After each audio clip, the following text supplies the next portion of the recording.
കൂട്ടുകാരെ, ഇങ്ങനെ ഇരിക്കുമ്പോൾ എനിക്ക് ചില സംശയങ്ങൾ തോന്നാറുണ്ട്. ഞാൻ ആരാണ്? എന്താണ് എൻ്റെ സ്വത്വം? ഞാൻ ജീവിച്ചിരുന്നിട്ട് എന്തെങ്കിലും കാര്യമുണ്ടോ? എൻ്റെ ജന്മം കൊണ്ട് എന്തെങ്കിലും ഉദ്ദേശം നടന്നിട്ടുണ്ടോ? ഞാൻ തൃപ്തയാണോ?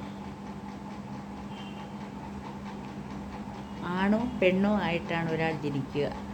അത് പിന്നീടാണ് ചിലർ ട്രാൻസ്ജെൻഡറും മറ്റുമായിട്ടൊക്കെ മാറുന്നത്.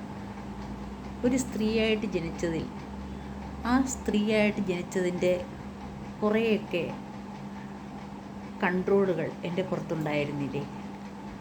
ഞാൻ എന്തൊക്കെയോ കീഴടക്കണമെന്ന് ആഗ്രഹിച്ചു, പക്ഷേ നടന്നു.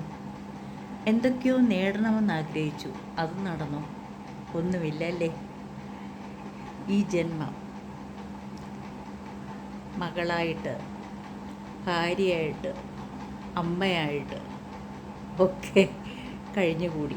ഇപ്പോഴും അമ്മ അങ്ങനെ തന്നെ കഴിഞ്ഞുകൂടുന്നു. എൻ്റെ അച്ഛനമ്മമാർ മരിച്ചുപോയി, അപ്പോൾ മകൾ എന്ന സ്ഥാനം പോയി. ഇല്ലെങ്കിൽ ഇപ്പോൾ വയസ്സായില്ലേ?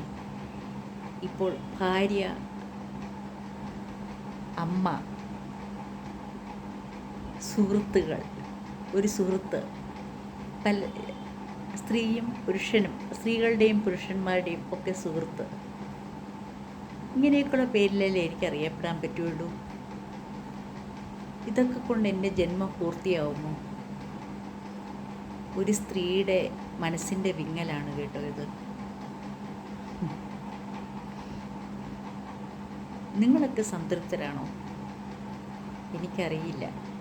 പ്രായത്തിൻ്റേതായിട്ടുള്ള വ്യത്യാസങ്ങൾ ഓരോരുത്തരുടെയും ശരീരത്തിലുണ്ടാകും. പക്ഷെ മനസ്സ് പ്രായമാകണമെന്നില്ലല്ലോ.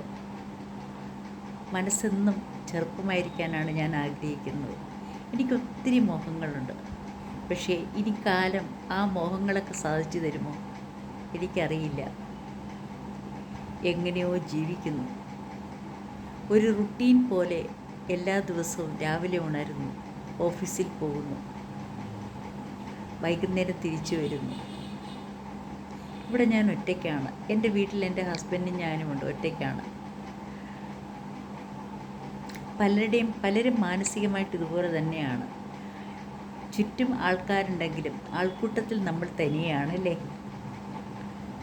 നമ്മുടെ മക്കൾ അവർ ചിറകടിച്ച് അവരവരുടെ വാസസ്ഥലങ്ങൾ നോക്കി പോകുമ്പോൾ നമ്മൾ ഒറ്റപ്പെടുകയില്ലേ? അപ്പോൾ നിങ്ങളൊരു സുഹൃത്തിനെ തേടുന്നുണ്ടോ? എല്ലാം സംസാരിക്കാൻ, എല്ലാം പറയാൻ, ഒരു കിളികളെപ്പോലെ. ഞാൻ അങ്ങനെയാണ്, എപ്പോഴും സംസാരിച്ചുകൊണ്ടിരിക്കുന്ന ഒരു ആളാണ്. അതുകൊണ്ടാണ് ഞാനിപ്പോൾ ഹോമിയോ ഡോക്ടർ എന്നുള്ള രീതിയിൽ ഞാൻ എൻ്റെ ക്ലിനിക്ക് തൽക്കാലം മാറ്റിവെച്ച് ഞാനൊരു ട്രെയിനറായിട്ട് മാറിയത്. അപ്പോഴെനിക്ക് എൻ്റെ കുട്ടികളെ കിട്ടും, സ്റ്റുഡൻസിന്. അവരുടെ മുന്നിൽ ഞാനും ഒരു കുട്ടിയാവും. എപ്പോഴും ചെലചെലാന്ന് സംസാരിച്ചുകൊണ്ടിരിക്കുന്ന, ആ കിളികളെപ്പോലെ സംസാരിച്ചുകൊണ്ടിരിക്കുന്ന ആ കുട്ടികളുടെ ഇടയിൽ ഞാനും ഒരു കുട്ടിയായിട്ട് മാറും. അത്രയില്ലേ ഉള്ളൂ സന്തോഷം. ഏത് നിമിഷവും ഈ ജന്മം വിട്ടുപോകാമെന്നുള്ള നമുക്ക് പിന്നെ എവിടുന്നാണ് സന്തോഷം കിട്ടുക? ഇനി പക്ഷേ എനിക്കെൻ്റെ സ്വാതന്ത്ര്യം ആഘോഷിക്കണം. ഇനി പറന്നു നടക്കണം.